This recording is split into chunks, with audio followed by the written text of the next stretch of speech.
retrouver pour une nouvelle vidéo. Donc aujourd'hui on va faire de la cuisine, donc bienvenue dans ma cuisine.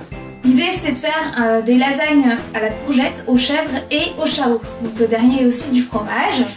Donc pour ça vous allez avoir besoin forcément de courgettes. Donc il vous en faut 3.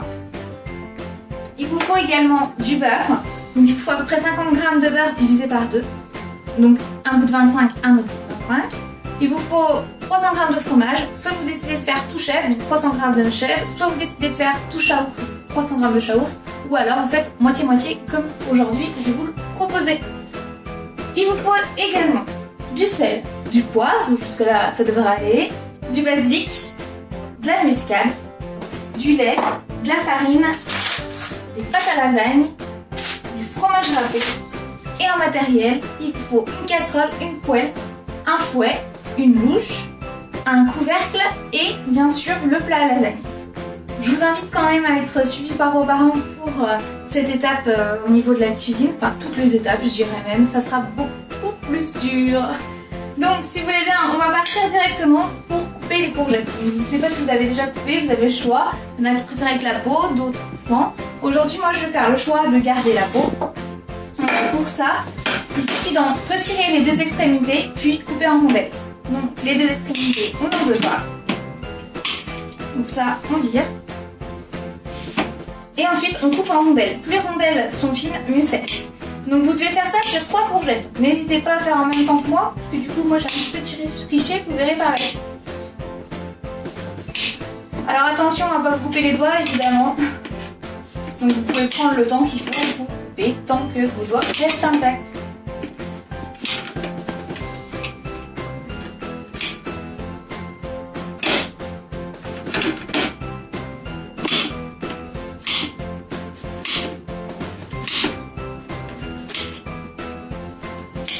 Alors, pour ma part, ma première courgette est coupée, il m'en faut encore 2 autres, donc tour de magie, je vais penser très fort à des courgettes coupées, ça va vite. Vous êtes prêts? On y pense très très fort, 3, 2, 1, et voilà mes 2 autres courgettes coupées. Et non, je n'ai pas triché. Une fois qu'on a fait ça, très simple, vous allumez donc votre gaz ou la plaque électrique, je ne sais pas comment vous l'équipez. Vous le mettez à peu près à feu moyen. Vous prenez une partie de vos 25 g de beurre, comme moi, hop, on le glisse dedans et en fait on va laisser fondre tranquillement le beurre. Alors pour savoir 25 g de beurre, c'est soit vous le pesez, soit si vous regardez sur l'emballage, souvent il y a des coupures de 25 g, c'est simple. Voilà, tout dépend du beurre que vous utilisez. Hop. Donc pour tout ce qui est cuisson, je répète, le mieux ça serait que vos parents vous accompagnent. Vous pouvez également pendant ce temps préchauffer votre four à donc 200 degrés, ce qui doit correspondre à un thermostat 7 si je ne me trompe pas. Hop. Donc là vous entendez déjà mon beurre qui est épicé, donc faut pas hésiter à le faire tourner dans la casserole pour éviter qu'il brûle et aussi pour qu'il y ait bien du beurre dans toute la casserole. Je vous invite d'ores et déjà à vous armer d'une spatule de préférence en bois ou en plastique. En tout cas, évitez le métal pour ne pas rayer le fond de la poêle.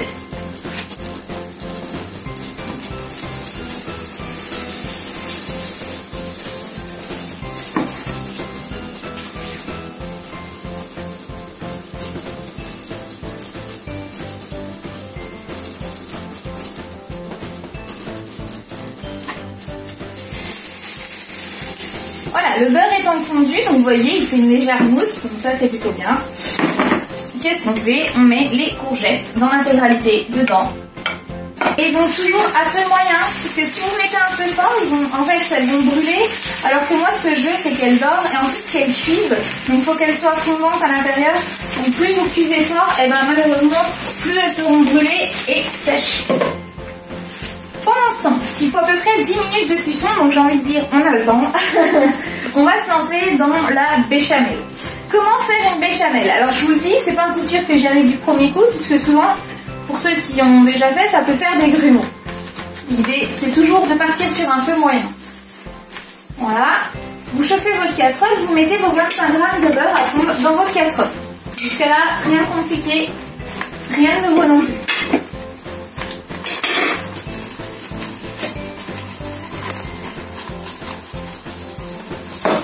pouvez déjà préparer votre farine. Donc peu importe le type de farine que vous utilisez, ça peut être de la farine normale ou alors complète, semi-complète.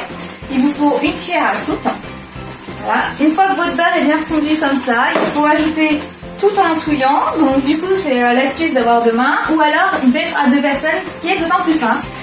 Donc il faut ajouter 4 cuillères de farine dans le beurre.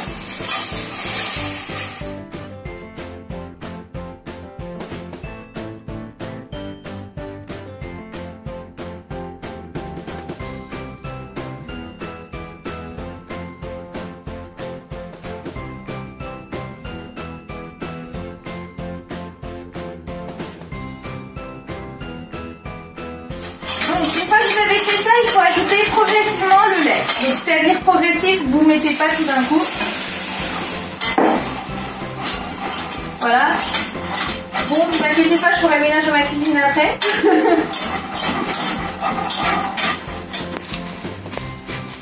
Donc 1 ml de lait, ça représente la moitié d'une bouteille de lait, tout simplement. Donc remuez pour pas avoir de grumeurs.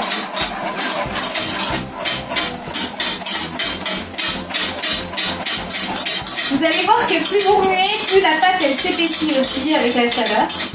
Et du coup on arrive quand même sur quelque chose comme ça pour le moment. Bien sûr j'ai pas mis tout le lait, donc on va ajouter, mais normalement vous ne devrez pas avoir déjà de grumeaux. Les grumeaux c'est des petites boules de pâte qui se forment quand c'est soit pas assez bien remué, soit parce que le lait il a été directement mis dedans sans que ça soit progressif. Ça peut être parce que c'est trop chaud, en fait ça peut venir de plein de raisons. C'est pour ça que la béchamel c'est un petit peu le point noir des grumeaux. Et vous coupez donc la chaleur de votre plaque parce que du coup on va passer à l'assaisonnement de la béchamel. Donc pour assaisonner la béchamel, en vrai ce qu'on utilise beaucoup c'est de la muscade, ça donne du goût, c'est bon. Voilà, ça évite que la béchamel soit fade. Donc il ne faut pas hésiter à en utiliser. Après toujours à petite dose, donc vous tapotez un petit peu. Donc là ça se fait un peu à l'œil. Peut-être que votre maman est peut-être plus habituée, ou papa. Et voilà, moi ça fait la dose que j'ai mis dans ma béchamel. On touille.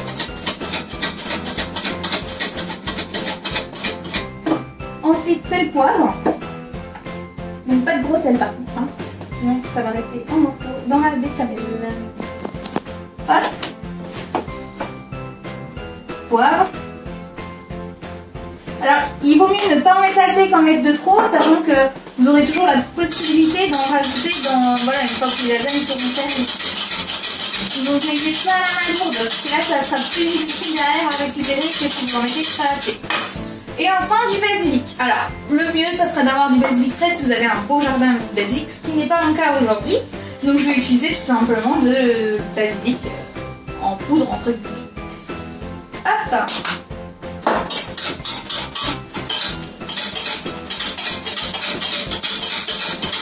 Donc là, on a une béchamel qui normalement est pas trop mal, hein, presque fière de moi. J'espère que pour vous ces étapes se sont bien déroulées. Entre guillemets, une fois que la béchamel est faite, le reste c'est du gâteau. Donc vous remuez bien vos courgettes pour que, comme on le dit souvent, qu'elles fondent. Donc pour qu'elles fondent, à quoi vous le voyez, 1, elles sont dorées et 2, elles sont molles. Si elles sont noires, c'est que vous les avez grillées. Donc je vous invite à recommencer. Hop. Donc on laisse toujours le couvercle qui va maintenir la vapeur et qui du coup va permettre une cuisson un peu plus globale et qui va éviter qu'elle grille. Je vais nettoyer mon plan de travail et on passe à l'étape 2. Hein.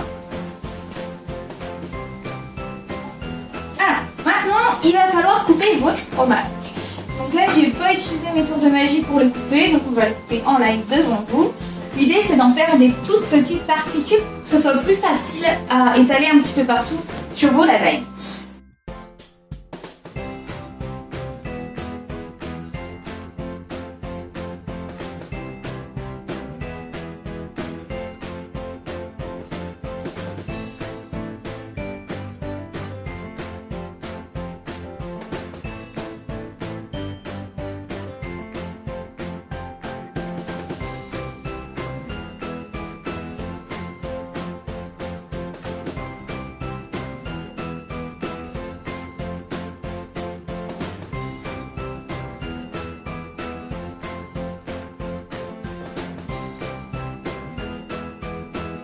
Voilà, donc vous avez normalement une assiette remplie de fromage coupé en petits bouts. C'est pas trop mal.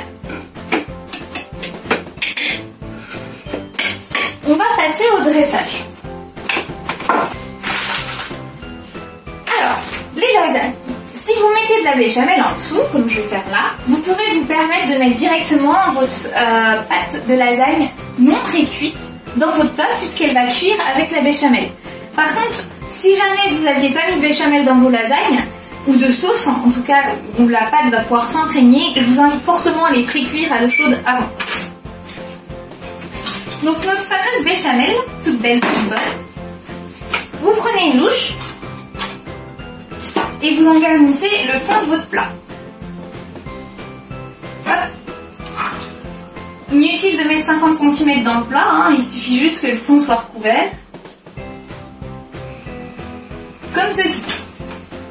Et maintenant vous avez à mettre vos lasagnes, donc vous pouvez les couper, voilà, pour qu'elles rentrent dans le plat plus facilement. Sauf si vous avez un plat trop bien avec exactement les bonnes dimensions de lasagne.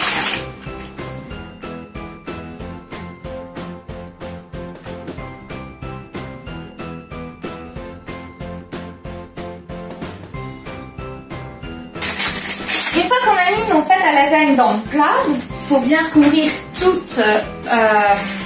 le plat des pâtes à lasagne, tant qu'à mettre des petits bouts. Vous allez prendre vos courgettes et puis en faire déjà un premier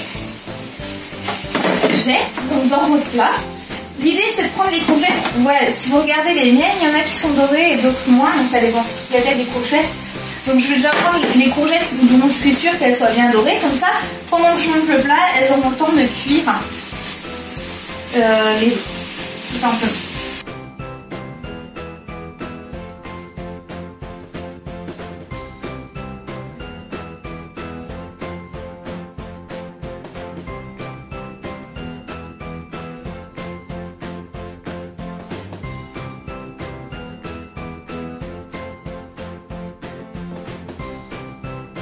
Donc voilà déjà mon plat parsemé de courgettes.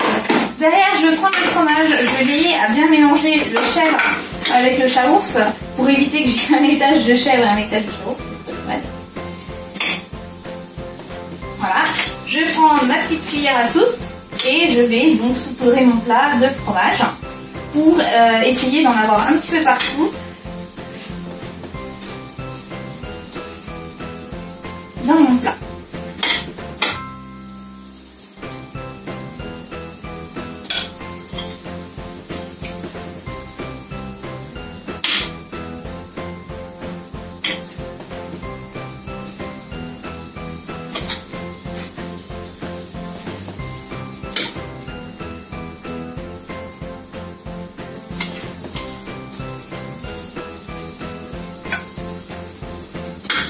Voilà, donc là vous avez mon plat qui est bien parsemé de fromage. Comme vous avez pu vous rendre compte, moi je vais partir plus sur 2 étages que 3, ça c'est à vous de voir, en fonction de la taille de votre plat bien sûr. On n'oublie toujours pas de remuer ces courgettes qui sont encore en cuisson pour celles qui ne n'ont pas fini de cuire et qui nous serviront pour le 2e étage. Votre béchamel, c'est le moment d'en appliquer une couche.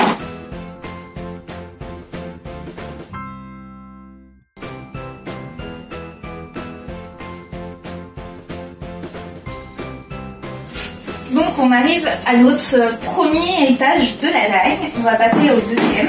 Si vous avez bien retenu, on commence par les pâtes à lasagne, on découpe de la bonne forme.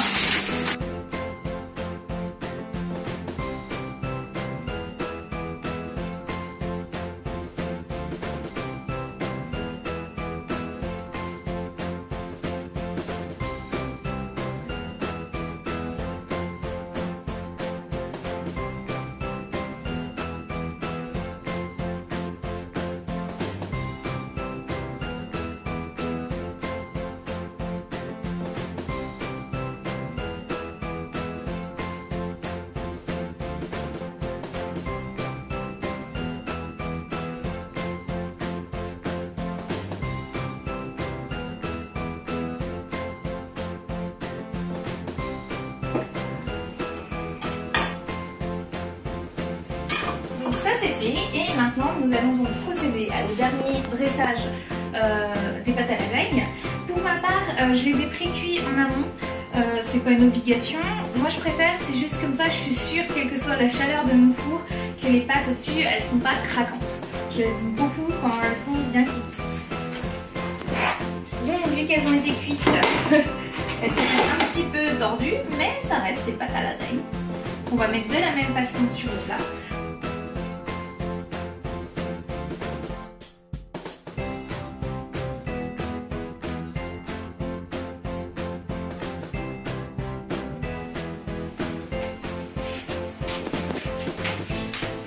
Et me revoilà. Donc, on va vider le reste de béchamel sur notre dernière couche.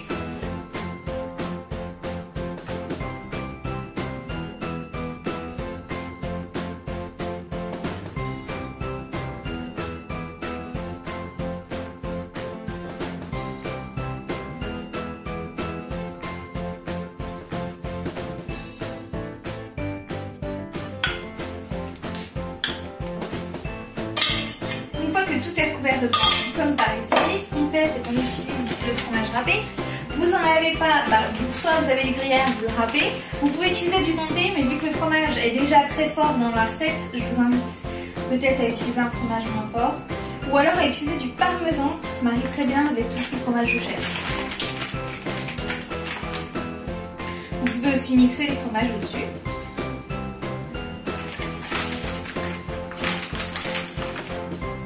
Donc il faut également qu'il soit entièrement recouvert de fromage.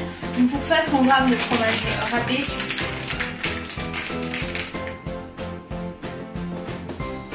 Voilà, nous avons donc notre plat à lasagne qui est bien complet. Il suffit de le mettre au four, attendre 30 minutes et puis je vous souhaiterai forcément un bon appétit d'ici là.